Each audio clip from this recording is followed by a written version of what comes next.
Hey guys, welcome to success Dilip. मैं दिलीप कुमार, स्वागत है आपका इस वीडियो में। तो दोस्तों, बड़ी खुशखबरी है आप सभी आईटीआई डिप्लोमा स्टूडेंट के लिए।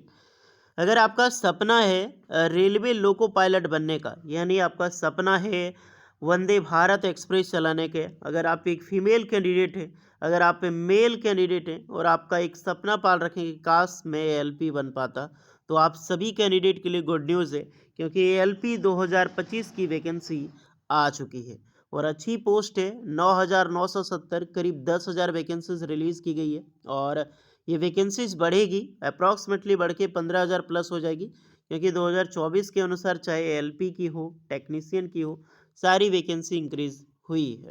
मे भी इस बार भी उम्मीद है, बट ये उम्मीद ही है, लेकिन कोई बात नहीं। 10,000 करीब वैकेंसीज आई हुई है और वैकेंसीज के अकॉर्डिंग मैं इस वीडियो में सभी आईटीआई पास आउट स्टूडेंट के लिए, सभी डिप्लोमा स्टूडेंट के लिए एक इम्पॉर्टेंट वीडियो लेकर आया हूं, क्योंकि 2025 एएलपी भर्ती में बहुत बड़ा चेंजेस किया गया है। कई सारी चीज़ें यहाँ पर चेंजेज होगी, बदलाव हुआ है। बदलाव क्या हुआ है हम इस पे डिस्कस करेंगे एंड सबसे महत्वपूर्ण चीज़ें यहाँ पर डिस्कस करेंगे कि कौन कौन से ट्रेड के कैंडिडेट जो है वो अप्लाई कर सकते हैं। बहुत ही यूज़फुल वीडियो है आप सभी कैंडिडेट के लिए।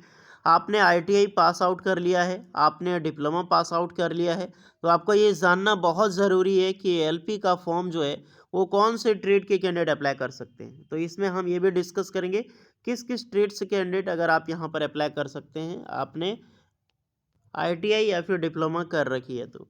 नेक्स्ट में हम ये भी डिस्कस करेंगे आईटीआई भर्ती को लेकर कि आईटीआई में भर्ती में क्या बदलाव हुआ। हम इसको डिटेल में बात करेंगे, जितने भी चाहे आईटीआई हो डिप्लोमा, सबकी भर्ती में बदलाव हुआ है, तो दोनों को हम डिस्कस करेंगे।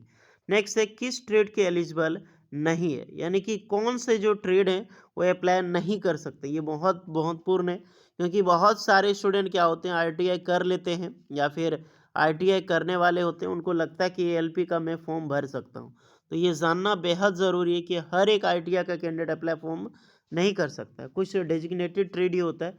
तो हम इस वीडियो में सबसे महत्वपूर्ण चर्चा ये करेंगे कौन से ट्रेड अप्लाई कर सकते हैं और क्या बड़ा बदलाव होने वाला है 2025 भर्ती में। अगर आपने एएलपी भर्ती 2025 की नोटिस नहीं देखा है तो पहले ये देख लो, क्योंकि मैं इसके बारे में पहले भी बात कर चुका हूँ।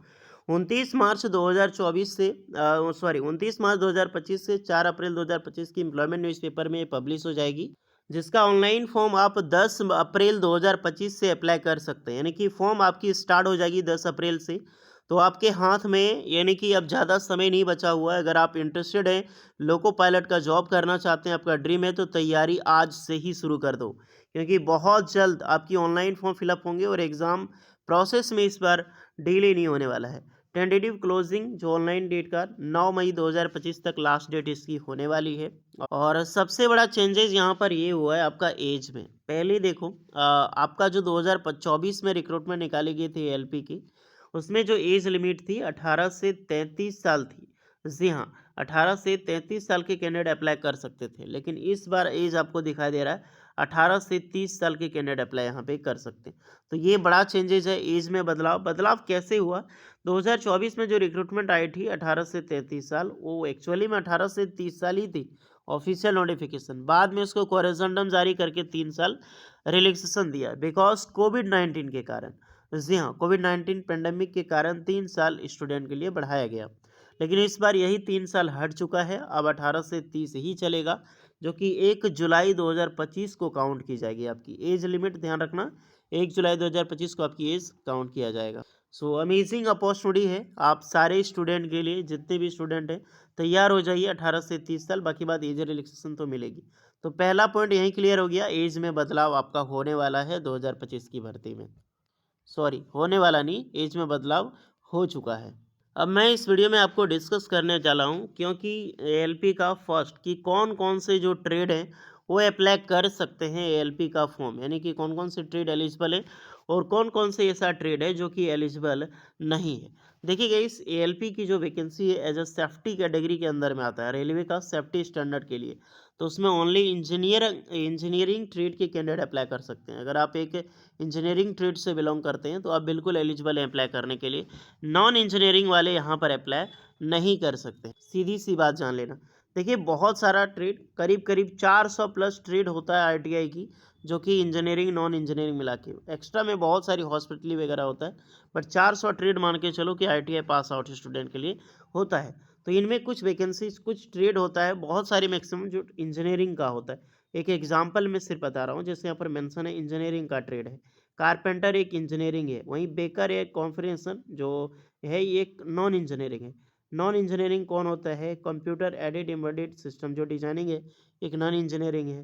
कंप्यूटर हार्डवेयर ये भी नॉन इंजीनियरिंग है। तो यहाँ पर नॉन इंजीनियरिंग का आपको मिल जाएगा ऑप्शन कि कौन नॉन इंजीनियरिंग है। ITI जब भी करें तो इंजीनियरिंग ट्रेड से करें। आपको ड्राफ्टमैन सिविल, ड्राफ्टमैन मैकेनिकल एक इंजीनियरिंग ट्रेड है। इलेक्ट्रिशियन इंजीनियरिंग ट्रेड है।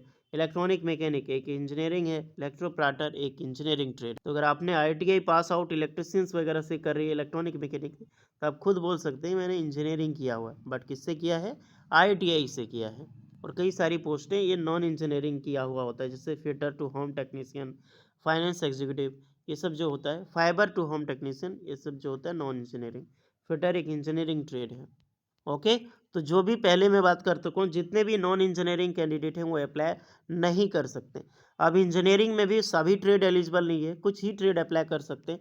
अब चलिए चलते हैं ALP की पहली वैकेंसीज के अकॉर्डिंग, जहाँ पर मैं आपको बताऊंगा कि कौन कौन सा ट्रेड एलिजिबल है। मशीनिस्ट, मैकेनिज्म जितने भी हैं सारे इंजीनियरिंग ट्रेड से बिलोंग करते हैं। तो पहले ये देख लो, 2024 में जो रिक्रूटमेंट ऑफिशियल नोटिस आई थी उसी के अकॉर्डिंग मैं आपको बताऊंगा। पहले एज लिमिट 18 से 30 साल थी, बाद में कोरिजेंडम जारी करके 18 से 33 साल इसको इंक्रीज कर दिया गया था, अब ये घट चुकी है।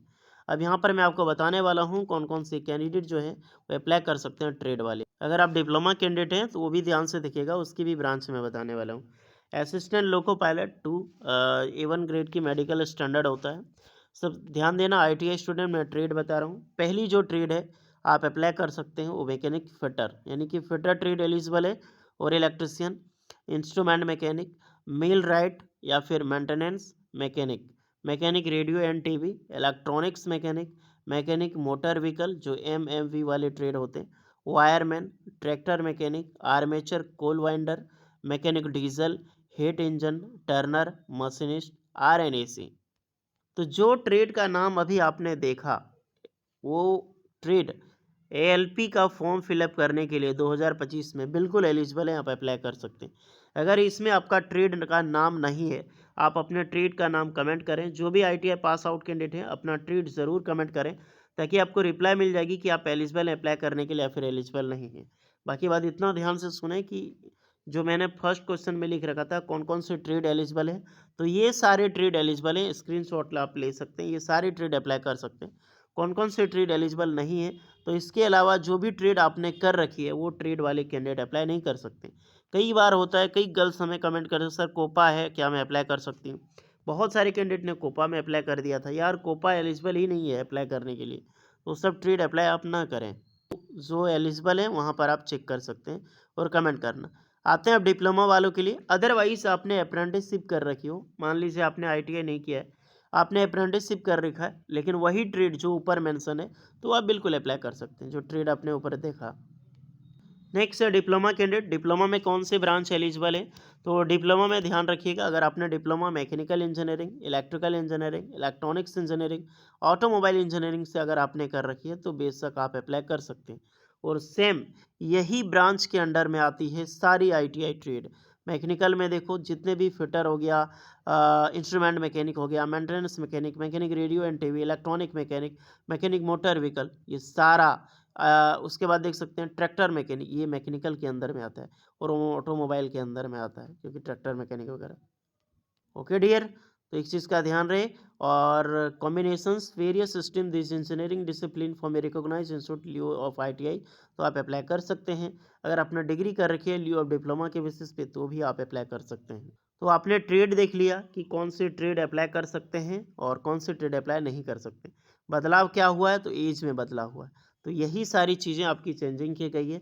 बाकी बात आज से ही पढ़ना शुरू कर दो, तैयारी शुरू कर दो। सिलेबस के बारे में जब ऑफिशियल अपडेट आ जाएगी तो उसको लेकर हम आ जाएंगे न्यू सिलेबस के आधार पे, इसके अकॉर्डिंग। खैर आपको ट्रेड तो पढ़ना ही है और नॉन टेक्निकल पढ़ना ही है, तो पढ़ो ध्यान से। बाकी बात मिलते हैं ऑफिशियल नोटिफिकेशन के साथ नेक्स्ट वीडियो में, तब तक के लिए जय हिंद।